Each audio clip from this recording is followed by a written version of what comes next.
On This Week in Enterprise Tech, the IRS is blaming hardware failure for crashes on tax day.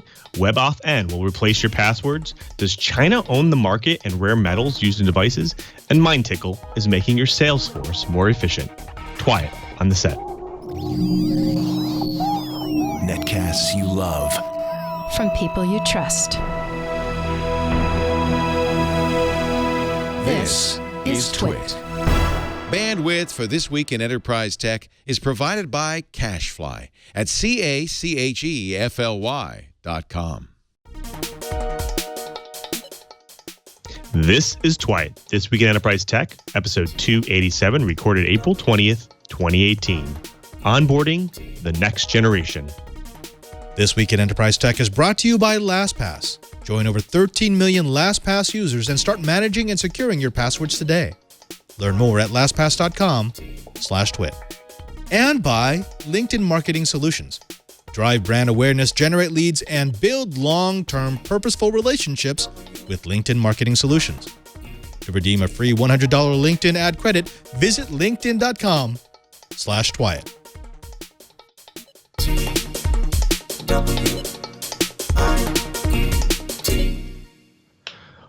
Welcome to Twy, the show dedicated to the enterprise professional, the IT pro, and the geek who just wants to know how this world is connected. I'm your host for today, Louis Maresca, your guide through the world of enterprise, but I can't guide you by myself. Why don't I just have a little help from my friend? And today, my friend and my cohort in crime is Mr. Brian Chi from the Advanced Network Computing Laboratory in Honolulu. Chi-Bert, how is it in paradise today? We've had a lot of rain. I mean, the poor folks on Kauai, the rain gauge actually got up to 34 inches within 24 hours, and then it broke. There's been flooding and all that, so I'm feeling very bad for the folks on Kauai, but currently I'm home. I managed to tear a tendon, and so I'm keeping it up and keeping it iced, and hopefully it'll heal up nice and solid this time. Well, this is a great show to just kind of listen to you on the couch and pass the time away. So let's get started. And first, we'll go ahead and jump into the blips. And later on, we'll talk to a great guest, a little bit about getting your sales force up to par and getting them connected. But first, the blips. Biosensor chips are routinely developed using gold, making them somewhat more expensive due to the abundance of the element in the wild. Gold is also commonly used in optoelectronics and photonics, but nearly all commercial biosensor chips today incorporate gold films. The reason gold is used widely is because it's an excellent optical properties, and it is very chemically stable, but it's very expensive, actually 25 more times more expensive than, say, copper. As we talk about later in the bites, there are other elements that have similar properties that are more abundant. With supply and demand, it makes them cheaper too. Just recently, the Moscow Institute of Physics and Technology have developed a biosensor chip with extreme sensitivity, but are based on copper and graphene oxide. Not only does this make the devices cheaper, it makes them easier to manufacture as well. What are biosensor chips anyways? Well, they aren't the matrix-style implants that you're thinking of. They're used for pharmaceutical companies to develop drugs. They're also necessary for studying the kinetics of molecular interactions, and they help find molecular markers of disease to detect hazardous substances in food and the environment, including leaks from chemical plants. The new process developed by researchers proved that there are elements and processes out there that are way more abundant, more efficient, and make for more efficient technology. By relying on standard manufacturing technologies and processes and combining copper with graphene oxide, it makes it for easier manufacturing. With copper, there's normally just one problem, and that copper oxidizes and corrodes over time. But by adding graphene oxide layer on top of the copper and dielectric films, it makes copper more stable and more sensitive. Remember back in the 90s when IBM tried to create copper interconnects for their microprocessors, but it really never took off? Well, I have a feeling that this might breathe new life into Moore's Law and makes for some interesting tech in the future. Oh, dear. The IRS is blaming a hardware failure for the crash on tax day. At midday, on the busiest day of the year for the Internal Revenue Service's electronic tax filing structure, the modernized e-file, or MEF, system has gone offline. Acting IRS Commissioner David Kauter informed members of the House Committee for Oversight and Government Reform during a hearing at 10 a.m. Eastern Time that a number of systems associated with tax filings were down and that the IRS is working to resolve the issue. As of 2:15 p.m. the same day, a status message on the IRS MEF site still read, "The MEF system is currently down. We are working on this as a priority." This actually doesn't affect normal taxpayers as much as the tax-paying services like H&R Block and so forth, and they have to be registered with the IRS to upload on behalf of us normal folks.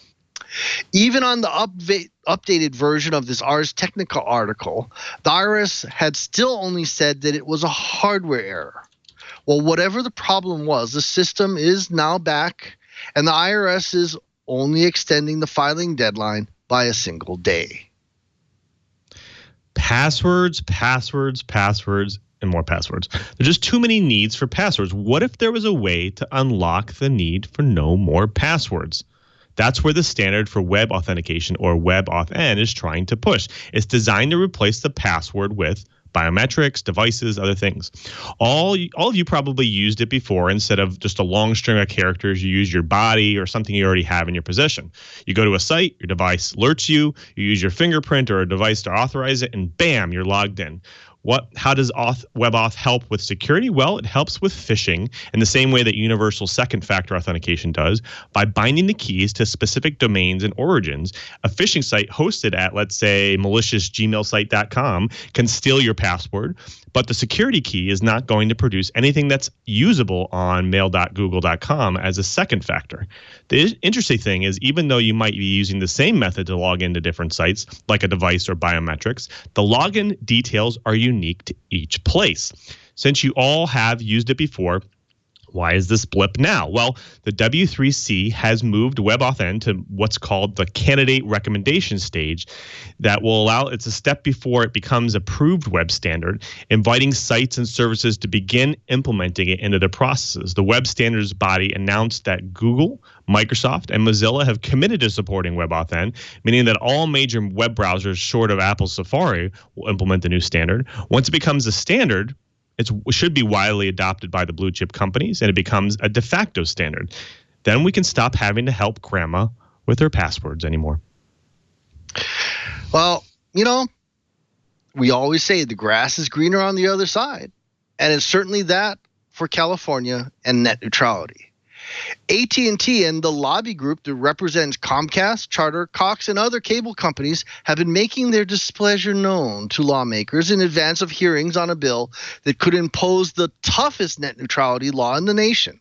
The California bill implements the FCC's basic net neutrality rules from 2015, but it also bans paid zero rating arrangements in which home or mobile internet providers charge online services for data cap exemptions. AT&T and the California Cable and Telecommunications Association, CCTA, have privately distributed documents to lawmakers describing the ways in which the proposed bill is allegedly too strict compared to the FCC rules that are slated to be taken off the books.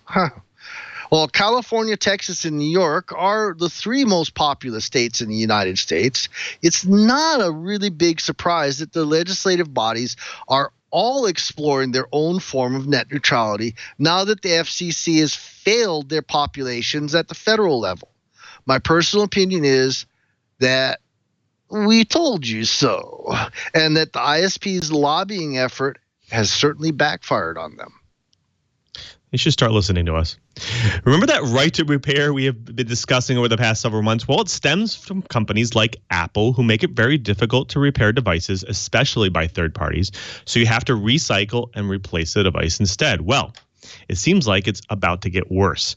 It's been reported that iOS 11.3 has disabled some of iPhone 8 touch displays that were been installed by third parties. Devices affected are those who have third-party displays installed. You break your capacitive glass layer or your LCD layer, you normally can bring it to a local shop that can replace it and give it back to you. Nope, not anymore. If they use OEM or aftermarket parts, iOS will reject you. The question remains, are users stuck with a broken device without patching their device? If you don't have that update, you can still repair and replace, but it won't stop third-party companies from finding workarounds. In this specific case, the workaround might need that they actually have to circumvent the microchip that operates the touch display. If you go to Apple, they actually warn you that you should be making repairs by Apple and only by Apple parts only. It's a difference between essentially a $279 display replacement without Apple Care to a $80 replacement by third parties. It might be time to institute some more rules here where consumers are more in control of their costs of doing business with particular companies and devices. Well, folks, that does it for the blips. Next up, we're going to get into the bites. But first, we have a pretty fantastic sponsor who supports This Week in Enterprise Tech, and Padre wants to tell you about it. Padre? We'll get back to the action in just a bit, but first let's go ahead and take a moment to thank a sponsor of This Week in Enterprise Tech. Now, we all understand what a pain proper password management can be. They're your credentials. They're your way into the network, into the data that's contained by your company. But being a weak password user is not an option, and neither is being one of these admins who requires your users to change their password every day or two. Instead, what you need to go with is a vendor who understands the intricacies of password management, who is trusted, who has done a great job in securing your data for the existence of their company. And that company is LastPass. Now, this episode of This Week in Enterprise Tech is brought to you by LastPass. They keep your passwords organized and secure and right at your fingertips. There are too many passwords to remember. I think we can all agree about that. Whether it's managing your personal accounts or securing your workplace credentials, LastPass makes password security effortless. You just remember your master password, and LastPass remembers the rest. Now, reusing the same password over and over, that's the best way to get owned. LastPass generates and stores strong, unique passwords to keep you safe and secure. Now, LastPass automatically remembers and fills your passwords anytime, anywhere, whether you're on your computer or on a mobile device. You can also explore your LastPass Vault, which allows you to easily add, view, and manage items that you've saved. Now, they've also got LastPass Enterprise. That simplifies password management for companies of every size with the tools that you need to secure your business while centralizing control of employee passwords and apps. Did you know that over 81%, that's not a typo, that's a nightmare, but 81% of breaches are caused by weak passwords? LastPass protects every password in your business without slowing down your employees, and they make password sharing convenient for employees while keeping access to corporate data secure. Sensitive data is maintained at the device level, encrypted with AES 256 to protect from man-in-the-middle attacks. Now, we've been using LastPass here at Twit for as long as I've been at Twit because we understand that weak passwords are not going to fly. And we also understand that going with too strong passwords or some strange convoluted scheme for changing the passwords is just as bad. Instead, we trust LastPass to make sure that all of our Twit services, all of our security options, all of our access is properly protected. We trust LastPass, and we think you should too. And LastPass also has other products besides Enterprise for business. There's LastPass Premium for personal use. There's LastPass Families for your entire family. There's LastPass Teams for teams of 50 or less. There's a LastPass program for you. At work and at home, fix your password woes with LastPass, the #1 most preferred password manager. Learn more at lastpass.com/twit today. That's lastpass.com/twit and see which product is right for you. We thank LastPass for their support of This Week in Enterprise Tech. Let's get back to the action with the Twilight Riot. Thanks, Padre. All right, so don't freak out. Rare earth metals aren't really that rare. Now, if you played Minecraft, you've probably resonate with you a little bit. It's dirt and ore, right? Well, in the tech industry, rare earth elements are used in technology devices, but due to their expense and acquiring them, that's actually difficult, makes things more expensive. But actually, the United States Geological Survey describes rare earth metals and elements as moderately abundant and just difficult to extract from its surrounding matter. So let's get to examples. So oxygen, silicon, aluminum, iron, they essentially make up 90% of the Earth's crust and are well dispersed around the planet. An interesting one is cerium, which is actually the 25th most abundant on the Earth, making it about as common as copper, but just hard to extract. Unlike copper, gold and silver type rare earth elements don't clump together. So due to their chemical makeup, and the rare earth elements actually adhere or bond to their surrounding materials, making it really hard to extract. So in order to extract them, you have to filter, sift, dissolve in acid, filter, sift, hundreds of times more and more, and finally you get the element. Well, in the 1960s and through the 80s, the USA actually supplied the world with a lot of the rare earth elements from a single mine in California in Mountain Pass, but it actually closed in 2002 because of its expenses. But China actually decided to bite the bullet and take on some of the annoying processes with using cheap labor and overlooking some of the environmental issues. And by doing that, they were able to take on the cost and produce and sell a lot of the elements, rare earth elements out there. But until just recently, they were able to corner the market. Japan, off the coast of Japan, called Minami Torishima Island, also known as Marcus Island, is actually 1,800 kilometers off the Japan mainland. They found an estimated amount of 16 million tons of rare earth elements. Essentially, some of them are used in technology, and some of them are actually used in smartphones and hybrid cars. What did they find? Well, they found things like 730 years of dysprosium, which is actually used in magnets and hybrid cars, 780 years of yttrium, which is actually used for manufacturing of lasers. But how does this kind of essentially relate to a lot of the technology? Well, Hitachi, Mitsubishi, they usually have products that use these substances, but it makes them less efficient if they have to go to other compounds because they can't acquire them. And because China corners the market, they actually hold on to 90% of the rare earth elements. It makes it really hard and really expensive for companies to use them. That's where kind of the news from Japan comes in. They say there's plenty of other elements in the world, and they can circumvent the control of China's global supply by doing something that's actually described in the Nature Scientific Report, which says that they have a process that they could use called hydrocycle, where it uses centrifuges to force and quickly separate out the necessary elements in the sea mud, and do this at industrial scale. Brian, is this going to change the market? Is this going to change our reliance on a country like China and actually open the market to be able to use these different elements? You bet. And what I need to point out is everybody remembers the OPEC oil embargo of the 70s. I sat in line for God knows how long waiting for my ration of gasoline. Well, our friends in the Soviet Union tried that. And what they did was, they drove up the price of rare earth elements in a pretty big way. They drove it up enough that it actually became economical to reopen some mines that were previously not viable. So like the one in California, the one in Colorado. Now, let's put this in perspective. So a modern gold mine isn't like the 49ers digging down into the earth with pickaxes and so forth and donkeys.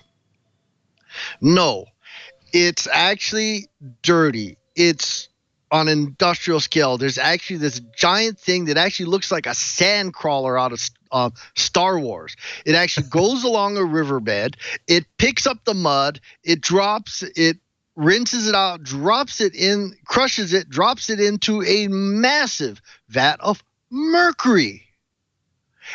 And everything else floats up. And then a big giant arm sweeps off and cleans off the mercury from the dross, the trash. And then at the bottom is heavy. And then that goes over and over. So at the end, you get these gold nuggets that are mixed in with all kinds of other junk. Now, then they crush that. They actually powderize it with steel balls and so forth. And then they dissolve junk in acid. And it's actually not just one acid. The gold process can be as many as a half a dozen to a dozen different types of acid, going up to something that's just absolutely horrid stuff. It is a horribly, horribly dirty process. This is the same process for rare earth elements. In fact, one of the things that China is doing is they have these tiny little villages that are burning old circuit boards. You know that e-cycling that we all think we're helping the earth. Well, they're burning it on open pit fires, and then they're taking the ashes and they're giving it to these companies that then start dissolving them in acids and different things. And it is an environmental disaster because our friends in China, in their race to corner the market on rare earth elements, has just completely turned a blind eye to the ecological impact. Now, this is one of the reasons why the California and the Colorado mines shut down, is they were actually working on finding more efficient and less ecologically damaging processes.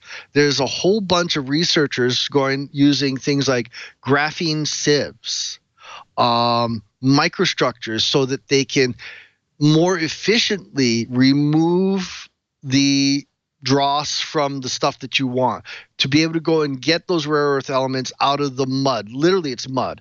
And when we're talking about that island off Japan, it's pulling it out of the seabed. It's this mud. It's all mixed up. A lot of people don't realize that seawater isn't just salt. There's a lot of other things in there, lots and lots and lots. So there's actually a picture of one of the islands, the artificial island that they're using to explore all this. And literally, things like lithium. We all talk about lithium batteries for computers, lithium batteries for electric cars and things like that. If these researchers can figure out how to more efficiently pull lithium out of suspension or lithium out of other materials, the sea actually has more than enough lithium in it to supply our need for lithium batteries for the millennia. So now what's happening is, when supply becomes restricted and the price starts going up and demand isn't dropping back, what you start getting is people going, there's got to be a better way. And that's what's happening. Scientists are working on more and more efficient ways of pulling rare earth elements, including gold, silver, yttrium, and so forth, out of suspension and do it cheaply and at scale. And that, I think, is the promise for the high-tech industry, because we need these elements. There's a lot of things that we need that just don't work without these rare earth elements. And, Lou, sorry, the scientists in me just kind of went crazy. I've got a science background, an engineering background, and I just find this stuff absolutely fascinating, because I'm actually working with a researcher that says that there's a way for him to create this microstructure that literally he just blows liquid carbon dioxide across a stream of salt water with this special microstructure, and with no moving parts, we would desalinate water. So now we're talking about just something simple like desalinating seawater and making fresh water available very, very cheaply. The world's changing, my friend. Yeah. So what I think I want to take a little bit of the psychology, physiological side of things. Like, I want to talk a little bit about, now that the fact that we found a way, a set of processes to extract some of these things, make them more prevalent, more readily available to the manufacturing processes, making sure that we pay minimal amounts for them to actually get them. That kind of puts our dependence back on them, right? I mean, now that you're saying, hey, we can extract lithium from the ocean much easier now. Now let's go build some more lithium batteries. But is lithium batteries really the next generation of technology that's going to allow us to kind of evolve as in the technology industry? Like, if we look at the example that we gave in the blips around, copper, now coating that with graphene, now it makes it more sensitive, if not just as sensitive, as things like silicone and other things. Now, if we're saying, hey, let's go find more silicone, make it more readily available, more prevalent, does that mean that we'll just keep working with silicone and stay with the current trajectory of Moore's law? So do you think that this might maybe have a reverse effect on our evolution in technology? I think it's kind of like, if we build it, they will come. The baseball movie.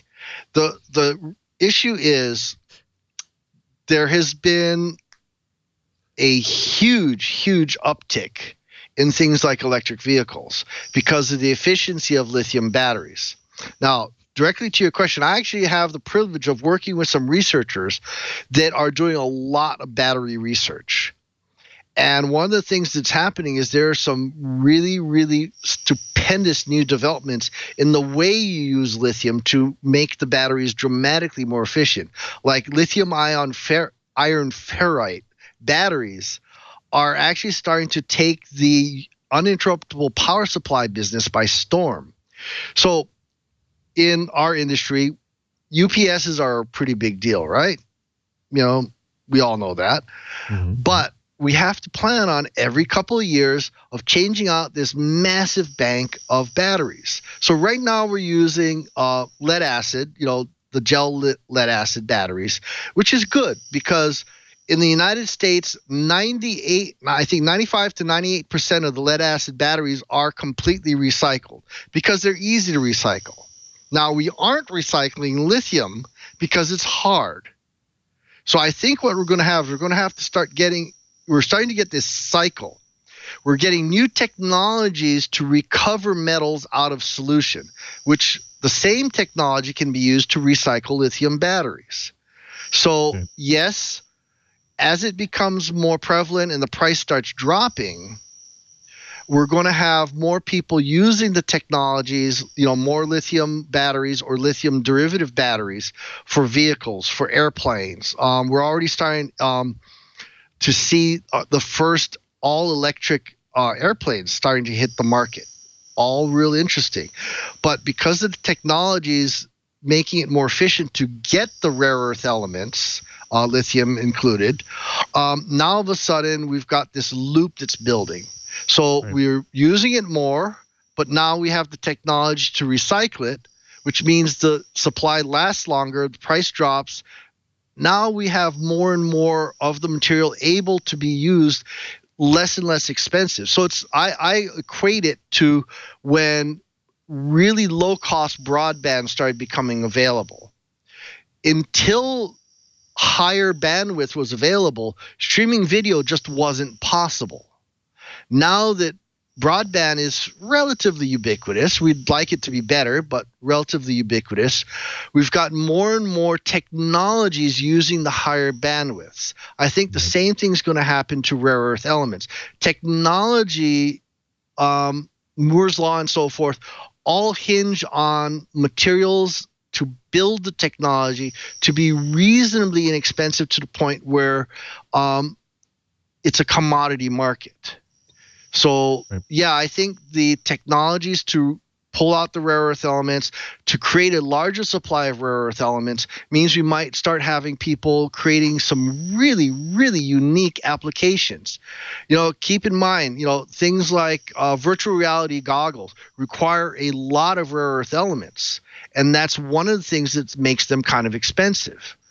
But if the rare earth elements are a lot less expensive, now all of a sudden VR goggles start dropping in price. Could you imagine what would happen if we had VR goggles, say, in the somewhat, really good VR goggles under $100, what the industry might look like? So I think this is, talking about the very building block of our industry. Right. But I think I'm hoping that this doesn't have a negative effect, because I really think that, because it's just kind of like supply and demand. In the case of supply and demand, you have a lot of competition, and you offer if you have a lot of supply, sometimes the cost goes down. It doesn't cause a lot of it causes the need for competition, and when competition comes along, then it causes kind of the evolution.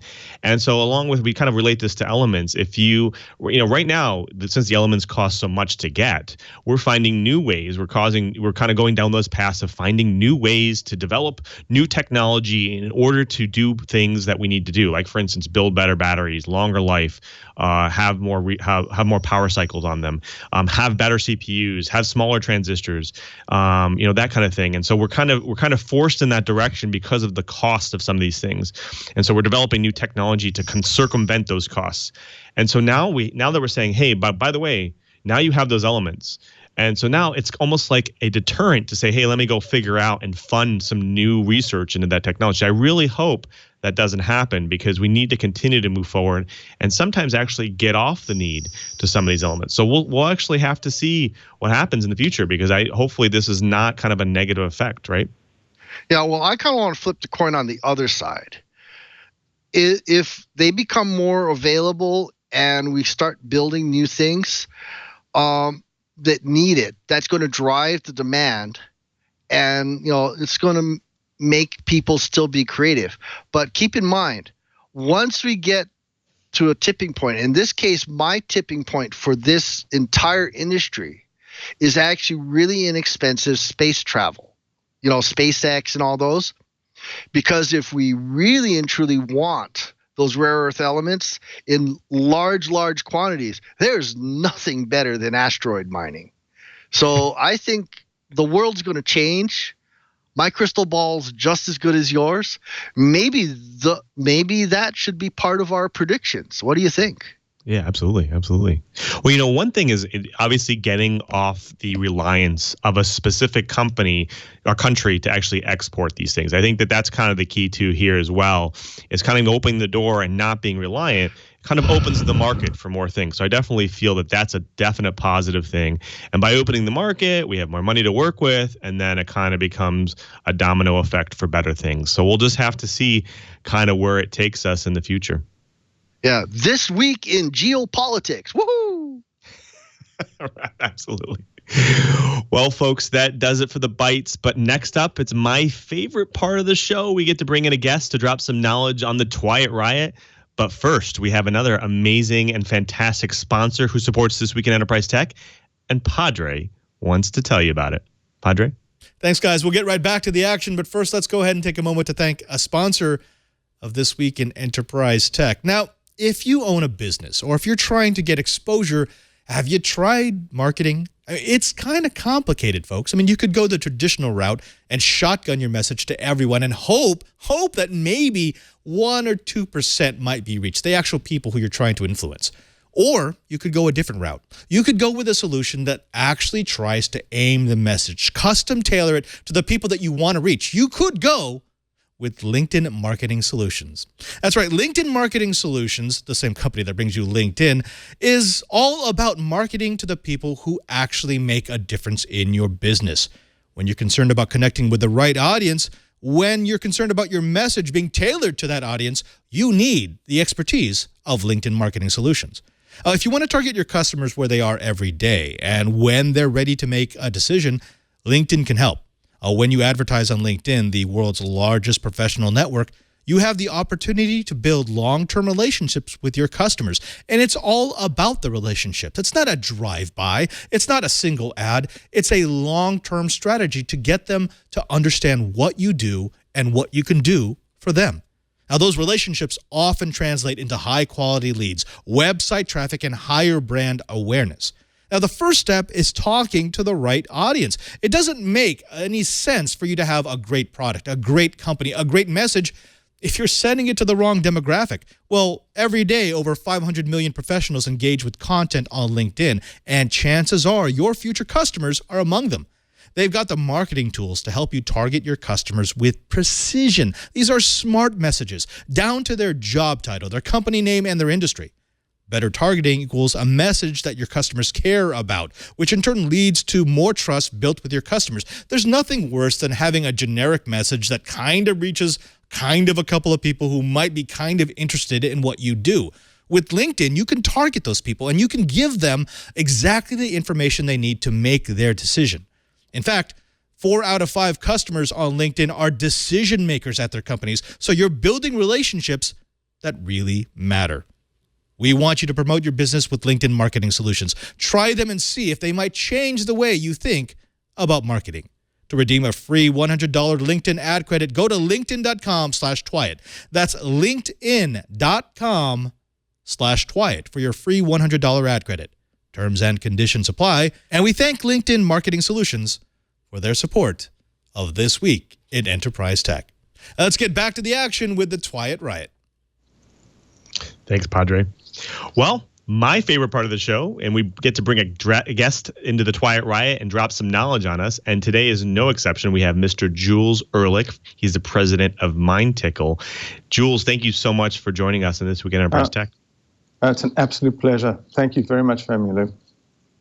It's fantastic having you here. So let's start out really quick just by telling us who you are and maybe just your kind of journey through tech so far. Yeah, so I came to the U.S. in about 86, so 30 years ago, 30 odd years ago, 32 years ago. And I was actually involved in the very early days of those like early CRM accounting solutions that ran on Novell in the mid-90s. I moved on to build the products organization at Niku, which was a an IT project and portfolio management company that did very well. We got acquired by CA Technologies around 2005, and there I built SaaS wasn't even a word at the time. It was all called on-demand. Built the on-demand business, sort of evangelized what CA was a mainframe and distributed technology company. So there was no on-demand in that type of company. That about 13,000 people that needed to be educated. So built the SaaS business there over a few years. And then I joined a company here in the Bay Area called Aptus. It's APTTUS. And they were leaders, and still are the leaders, in a category called quote to cash. It's sort of like this middle office between companies like Salesforce that had built CRM and the back end, SAP, Oracle, those types of players that had all the ERP solutions. This is that middle area that dealt with quotes and contracts, configurations of anything from jet engines to bicycles to computers. And I ran a business unit there and ran Europe there for a period of time. And then very recently, just a few months ago, decided to come over to MindTickle, which is just a hugely burgeoning space and new space in sales technology, sales-oriented technologies. And that I'm running the go-to-market here. So that's a quick background for you. Fantastic. So MindTickle, other than a really, really cool, catchy name, why don't you tell a little bit about what problems it's trying to solve, what sectors in the industry kind of tries to solve? Tell us the story about that. So I think very simply, it enables sellers to knowledgeably and confidently engage sort of a whole new generation of what you could call very enlightened, very informed buyers. And what do I mean by this? I mean, today's buyers they're demanding solutions, not products anymore. It's very rare that you're just going out there and pushing products.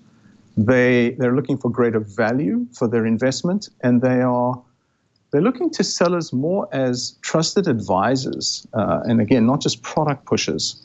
And what we've developed is sort of a readiness or enablement platform we can talk about that directly impacts the individual sellers and the owners of top-line revenue. So just look, today's sellers have a very, very small window between making the contact with a prospect and the selection of themselves as the vendor. They got a very short window to make an impact and close the deal. It's just a much more compressed buying cycle than it used to be. You just look at what's happened to the industry over the last sort of 10 years or so. Companies have invested in sales technologies that are very process, methodology, tool-based, automation, CRM implementation. How many meetings did you go to? How many on-sites did you do? How many calls did you make? Just a lot of things like Marketo and Eloqua, very heavy marketing automation.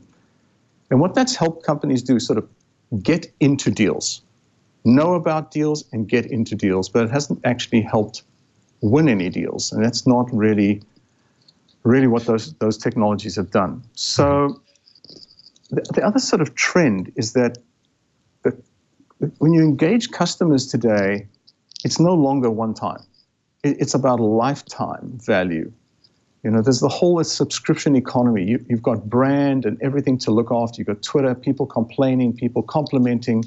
There's this whole subscription economy. And so this means that salespeople, customer service people, call center reps, and anyone that interacts with the buyer has to be able to have the right conversation, ask the right questions, present the right capabilities, handle objections, be able to persuade, to differentiate, to elevate, to stand out in order to really to win.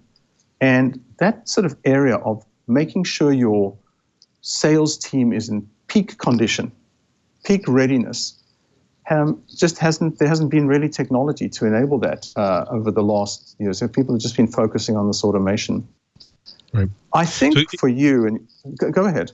Coming from the CRM organizations and business for the last 10 years, it's very difficult. I mean, it's like you were saying, like a lot of these companies have developed a set of workflow processes that allow them to handle the communications of, dealing with customers, that kind of thing. But like you said, there's not enough of systems to handle keeping your salespeople, keeping your customer service people, keeping your organization kind of up to par with the latest and greatest, making sure that they're pitching the right way.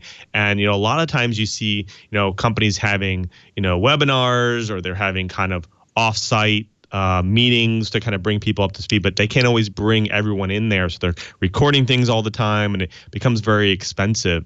So is that kind of what MindTickle is trying to do? Like what kind of roles does it target here? Does it target everybody? Yeah. What kind of process does it target? So firstly, I think there's two things. The economic buyer for something like this is the head of sales, the chief revenue officer, maybe even the chief financial officer. It's all about top line revenue and improving it. The evaluators, people who are looking at these systems, it's interesting. This profession's been around a long time, but hasn't been elevated. They are, if you look at LinkedIn, there's a huge surge of people who have the word enablement in their title. This is a group of people, many of whom have come from a sales background and have figured out how to actually, build the tools and duct tape things together through Excel and what have you to enable the sellers. So that's sort of what the ecosystem looks like. Then there's the managers who have got to help improve top-line revenue by coaching and looking after their teams, sort of, again, being done very manually. And then there's the true end users, which are the sales reps or the customer service reps that have to do it. Like the process is, if you look at tech today, generally they have very high growing sales forces, sales teams, and onboarding becomes sort of the central theme. How do you get people ramped? And to your point, in the past, it's been you're flying people in. You don't keep them fresh. They walk away from, an in-class 1 week, 2 weeks, 4 weeks session, and they've got some core knowledge. And now they're expected to go out there and do their selling. And the question is, what's supposed to happen after that? Firstly, as you said, like with product updates, market updates, competitor updates are all kind of happening at the same time. Products are being introduced at a furious rate, and the sellers cannot be expected to keep up to date without any technology to help them. So you onboard them, then you actually have to keep them refreshed through bite-sized, just-in-time, and frankly, just enough content. You've got to coach them. You've got to keep them on message. How does anybody know if the message that they're putting out there is actually the message the company wants to have them put out there? So I hope that answers your question. That's sort of the general realm of where this all fits in. Mm-hmm. Right. So we got a little general. Let's get a little deeper. So you're saying there's a lot of things, like obviously onboarding people is one thing, keeping them kind of in the cycle and being aware of new products, new technology, keeping them up to date, keeping them trained. So why don't we go a little bit through some of the features and part of the technology that allows the sales force and customer service force and so on and so forth to kind of go through these cycles? Maybe we start with onboarding. What kind of features does MindTickle offer? And like what medium? Is it a website? Is it a mobile app? That kind of thing. Yeah, actually, most people will take things like the minute you join a company, you're not going to take long, complex courses and tests and assessments and certifications generally on a mobile device. Some people do. Most do that, what we call series, learning paths. Like who are you? What role are you playing? What is it that you actually need to know about our company, our products, and so on? So there's a set of paths. We've gamified the entire platform. And it is one platform where there's one central way of understanding a person, a team, a manager, a region. So all the data comes together. And in the onboarding, it's all like, who is this person? Where do they fit in? What do they need to know? How do I get them ramped as quickly as possible? So the features are a learning path, a set of courses, materials that they're going through, videos, PowerPoints, and they're taking tests and assessments and certifications along the way. And the goal, again, is just shorter ramp-up time. So that's the general feature set. And again, there's leaderboards and scoring. it's interesting. You know, people tend to rush through like an onboarding course. You're watching a video and you say, I don't need to watch this. And so you just scan through it. Well, we track it. In order to give people points, we make sure that you are staying in the PowerPoint or the video or whatever it is to make sure you actually get through the material. You have to realize that no matter how good we are, the content that companies create that runs on the platform is still the key to keeping people, you know, highly interested and adopting, not just the first time around, but as you go forward. So that's sort of the general set of features around onboarding. Got it. I can take you through the next sort of set of things so you get a feel for it if you like. Yeah, absolutely. I think Brian actually wants a quick question about the Brian. onboarding process too. Okay. So we've actually been kind of dancing around the topic, but the bottom line is we have a generation change happening right now. And the way this current generation, we call them the millennials or Gen X, the bottom line is baby boomers grew up with a different set of ways of learning or whatever.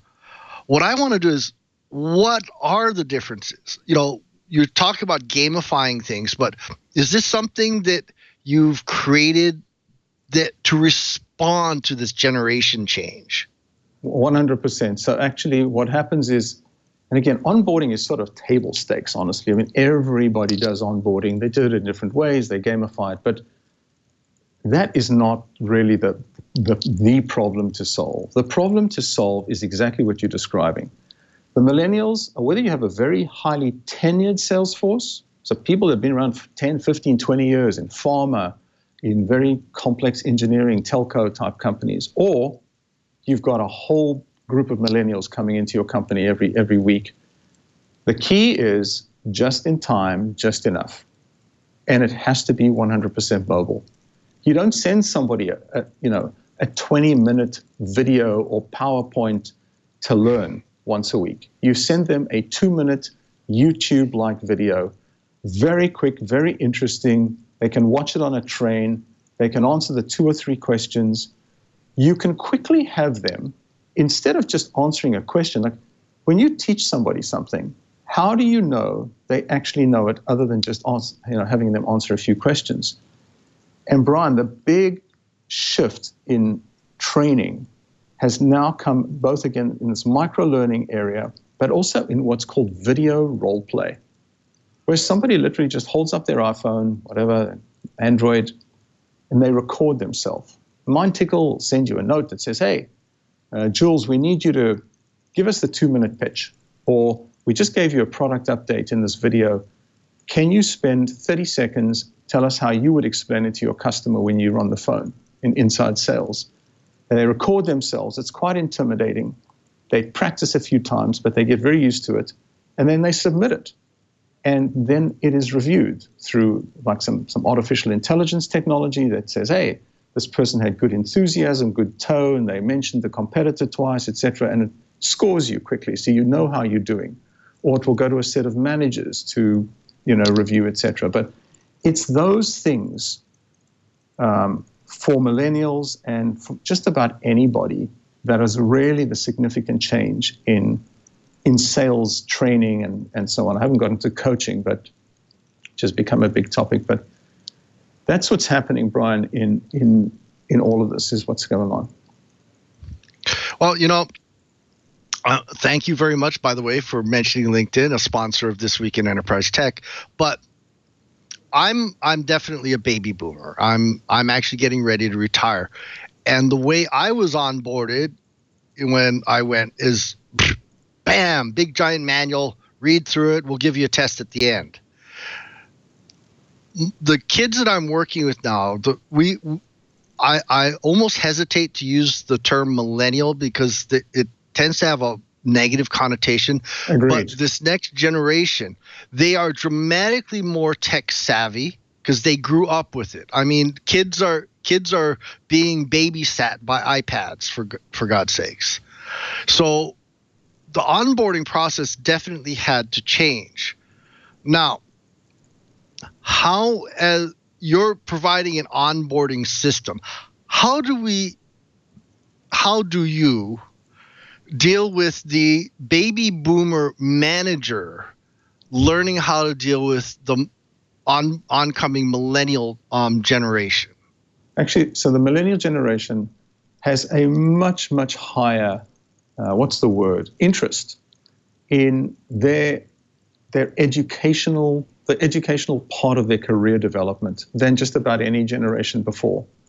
They fundamentally believe that this is what moves their careers forward, and they absolutely love mentorship, coaching, new material, and ways that get them to move from one position. As you know, there's an expectation of upward mobility, which is much higher than previous generations. And so anything that they can get their hands on that improves their position in a positive way, gets them to learn, is appreciated.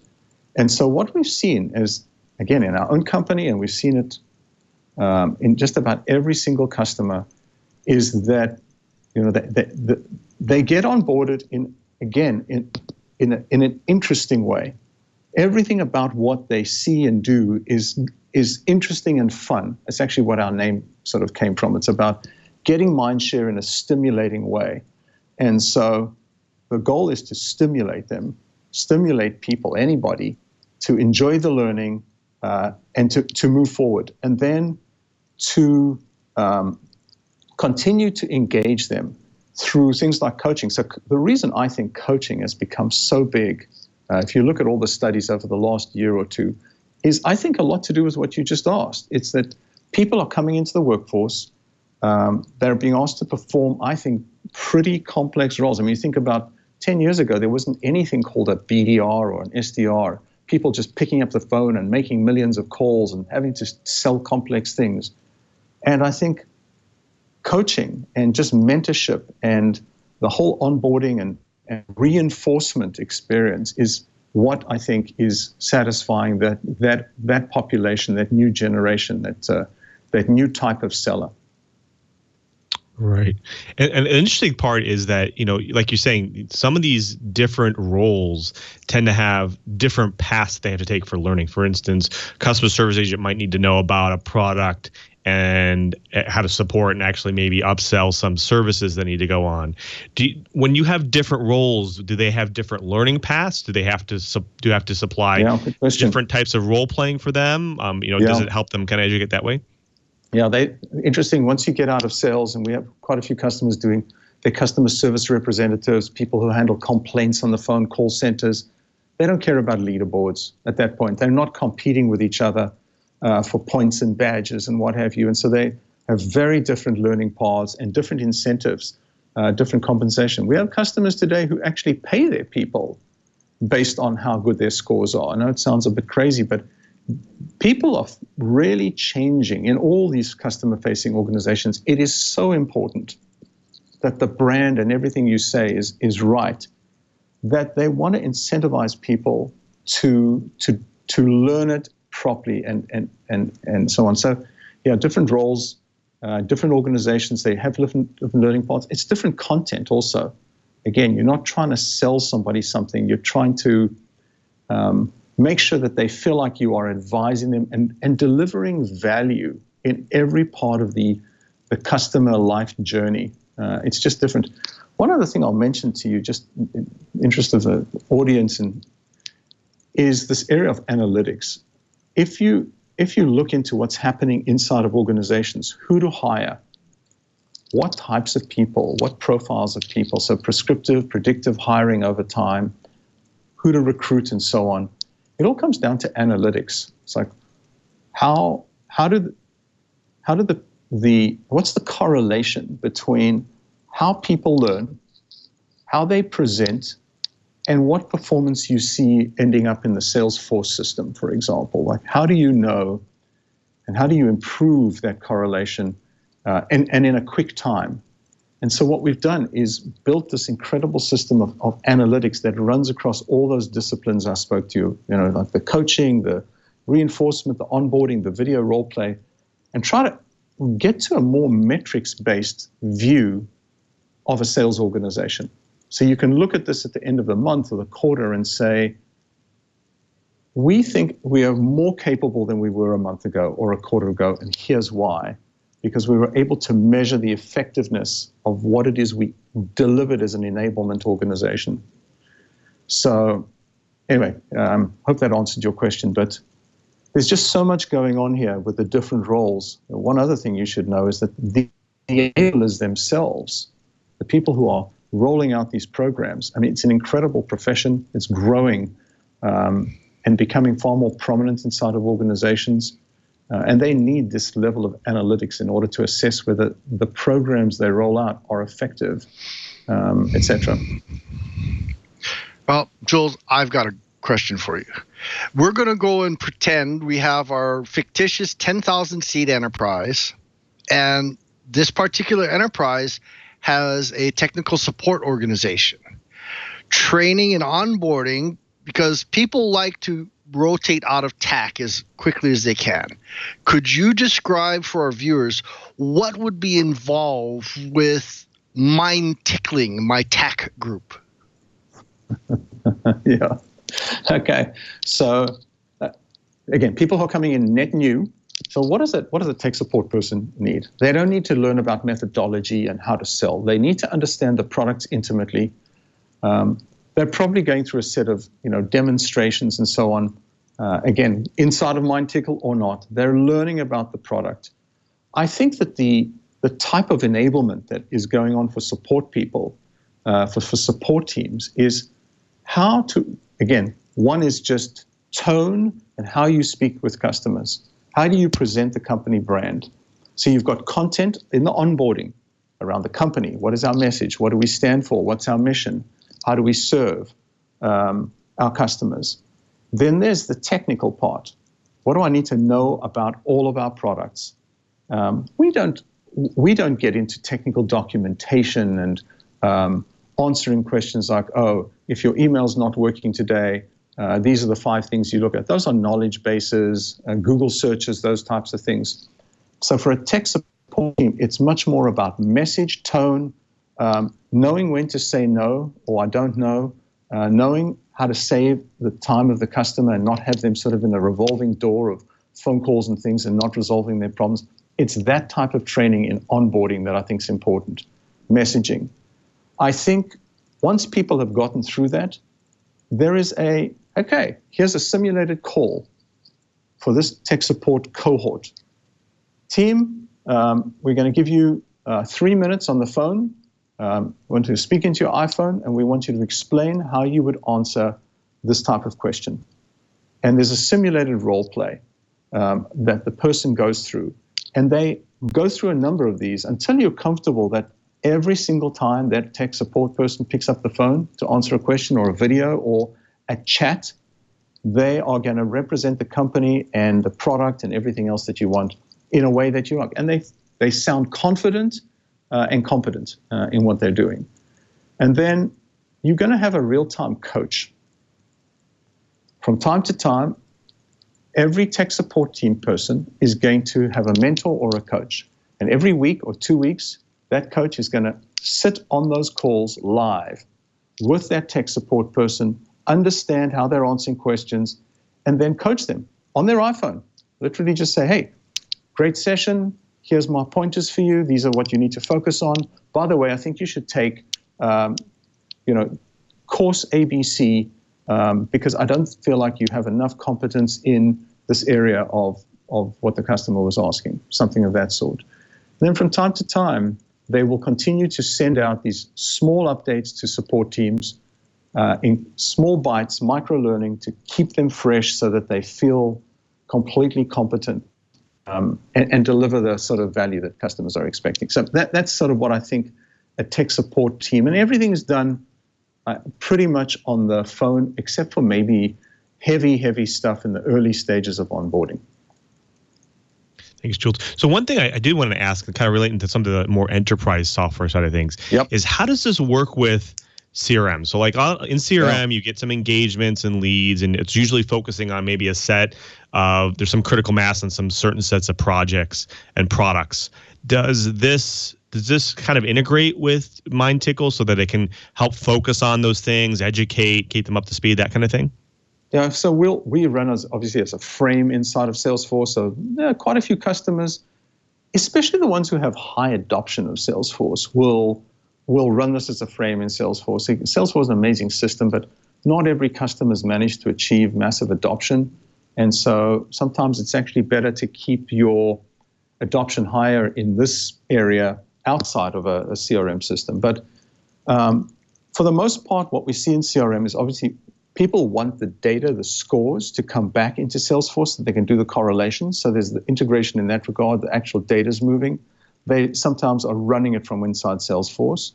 All the single sign-on, I'd say almost every single customer is either running through something like Okta, or we're handling everything through Salesforce in identity. It's the same user set, same population. Today, there's not that much more integration or sort of touch points inside of CRM, except, I would say, Lou, content.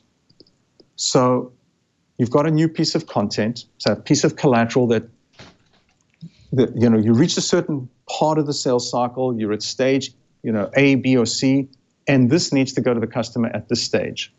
This piece of collateral, this video, this testimonial. A lot of companies don't want their sales teams sending things out that they themselves do not understand. And so there's a click over that just says, sorry, the workflow stops you right there and then says, you cannot send this out by email.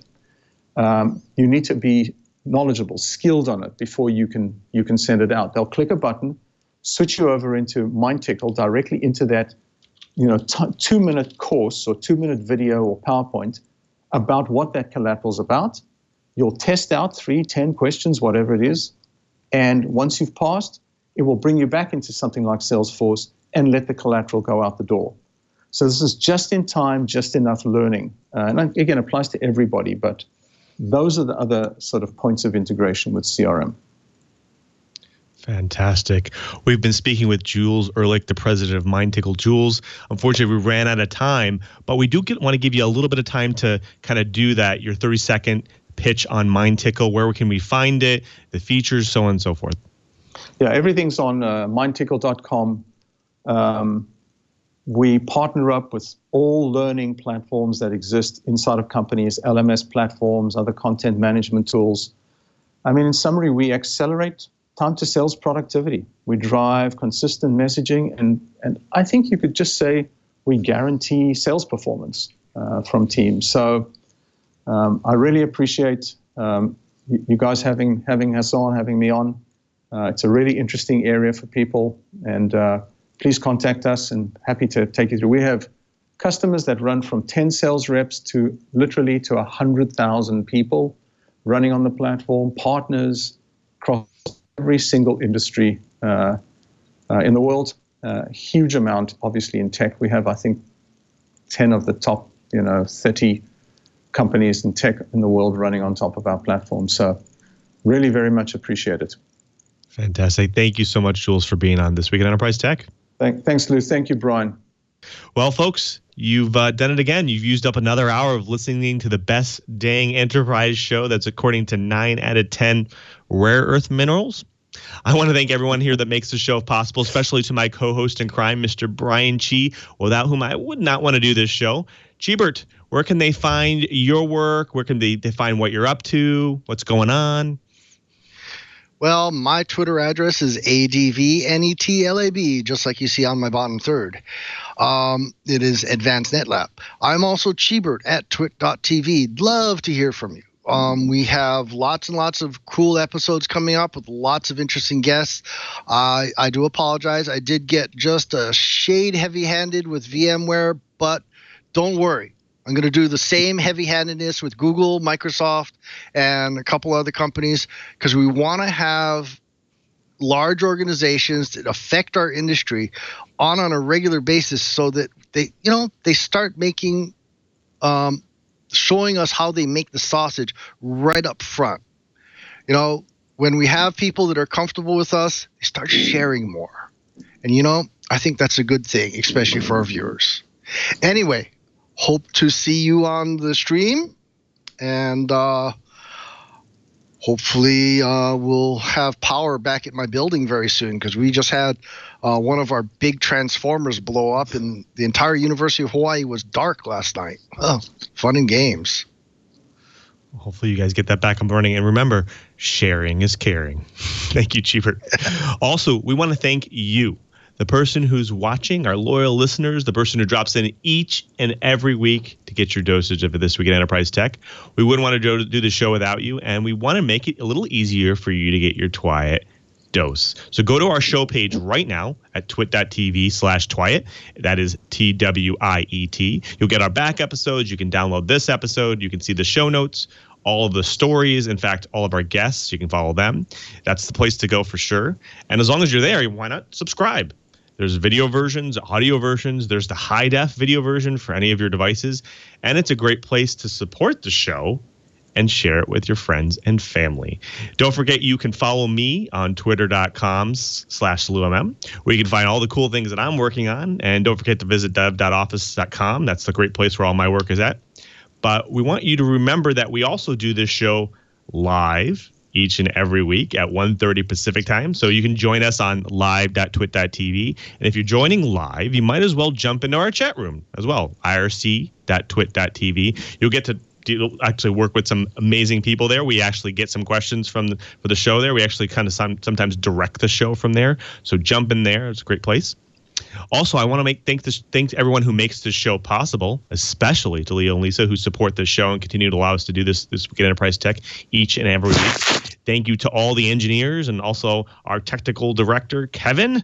And normally, Kevin Padre asks you some questions here, but all I'm going to ask you today is maybe just give me a rare element that we talked about today.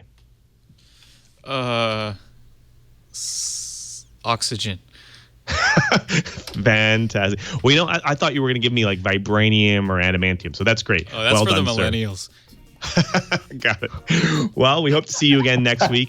And until next time, I'm Louis Maresca saying, if you want to know what's going on in the Enterprise, just keep Twiat.